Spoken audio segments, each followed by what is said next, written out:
हम सब चाहते हैं, है ना, कि हमारे बच्चे स्कूल में एकदम सेफ रहें, खुश रहें।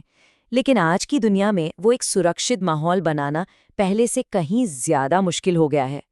आज हम इसी चुनौती को समझने जा रहे हैं और देखेंगे कि हम सब मिलकर एक ऐसा स्कूल कैसे बना सकते हैं जो सच में सीखने के लिए एक महफूज जगह हो। मगर इससे पहले कि हम सॉल्यूशंस की बात करें, 1 मिनट रुकते हैं और इस बहुत जरूरी सवाल पर सोचते हैं।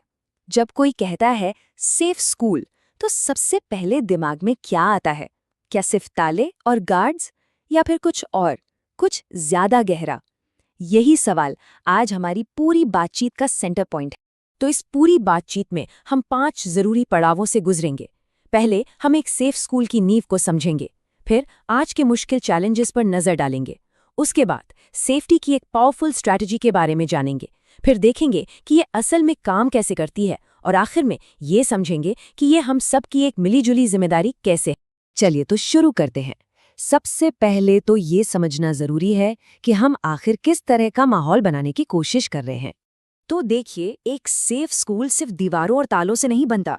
ये तो एक उपजाऊ जमीन जैसा है जहां बच्चे सिर्फ फिजिकली सेफ महसूस नहीं करते, बल्कि इमोशनली भी सपोर्टेड फील करते हैं और आगे बढ़ते हैं। ये एक ऐसी जगह है जहां वो बिना डरे सवाल पूछ सकते हैं, गलतियां करके सीख सकते हैं और अपनी पूरी काबिलियत तक पहुंच सकते हैं। यही वो बुनियाद है जिस पर सब कुछ टिका है। लेकिन इस तरह की आदर्श नींव बनाना इतना आसान भी नहीं है। आज के स्कूल आखिर किस तरह के खतरों का सामना कर रहे हैं, ये जानना बहुत जरूरी है कि ये चुनौतियां अब पहले से कई ज्यादा कॉम्प्लेक्स और मल्टीलेयर्ड हो गई हैं। अब ये चार्ट हमें एक बहुत ही जरूरी कहानी बताता है। हाँ, फिजिकल सेफ्टी जो 45% है, जाहिर है बहुत जरूरी है और हमारा ज्यादातर ध्यान भी उसी पर होता है। लेकिन जरा देखिए, इमोशनल और डिजिटल सेफ्टी दोनों को मिलाकर 55% बन जाता है। इसका मतलब ये हुआ कि हम सिर्फ गेट पर गार्ड लगाकर निश्चिंत नहीं हो सकते। हमें बच्चों के मेंटल हेल्थ और ऑनलाइन दुनिया के खतरों पर भी उतना ही ध्यान देना होगा। इसी को कहते हैं एक होलिस्टिक अप्रोच। तो सवाल ये है कि इन अलग अलग तरह के खतरों से हम निपटे कैसे?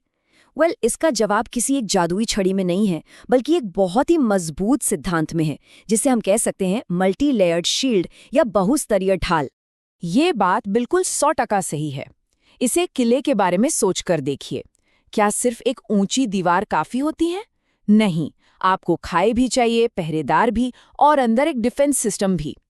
ठीक इसी तरह स्कूल की सेफ्टी में हर लेयर, पॉलिसी से लेकर ट्रेनिंग और कम्युनिटी रिलेशंस तक, एक दूसरे को मजबूत करती है, ताकि कोई भी खतरा आसानी से अंदर ना आ सके। और ये जो मल्टी लेयर्ड शील्ड है, ये 3 मजबूत पिलर्स पर खड़ा है।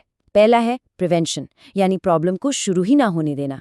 दूसरा है इंटरवेंशन, यानी प्रॉब्लम के पहले साइन पर ही उसे पकड़ लेना।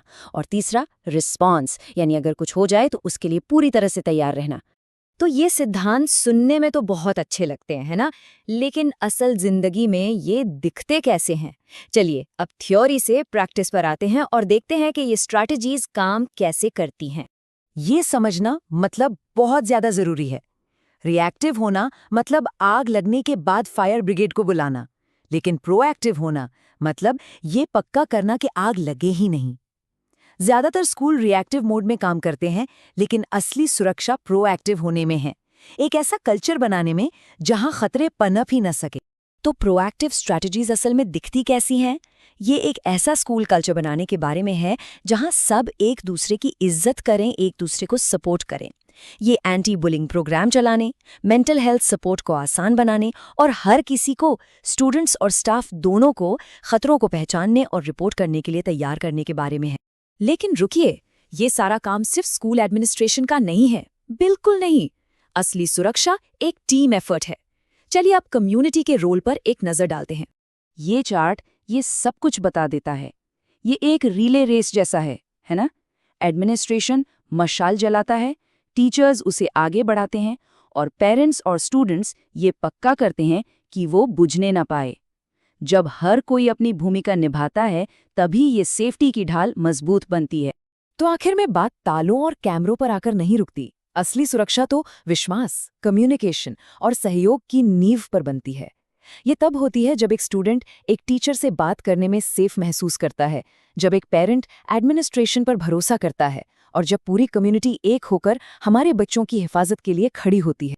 और अब हम ये सवाल आपके लिए छोड़ जाते हैं। अपने समुदाय में, अपने आसपास के स्कूल की इस ढाल को मजबूत करने के लिए वो एक पहला सबसे ज़रूरी कदम क्या हो सकता है? चाहे वो एक बातचीत शुरू करना हो, किसी प्रोग्राम में शामिल होना हो या बस अपनी आवाज़ उठाना हो, वो पहला कदम क्या होगा? इस पर सोचिएगा ज़रूर, क्योंकि बदलाव वहीं से शुरू होता है।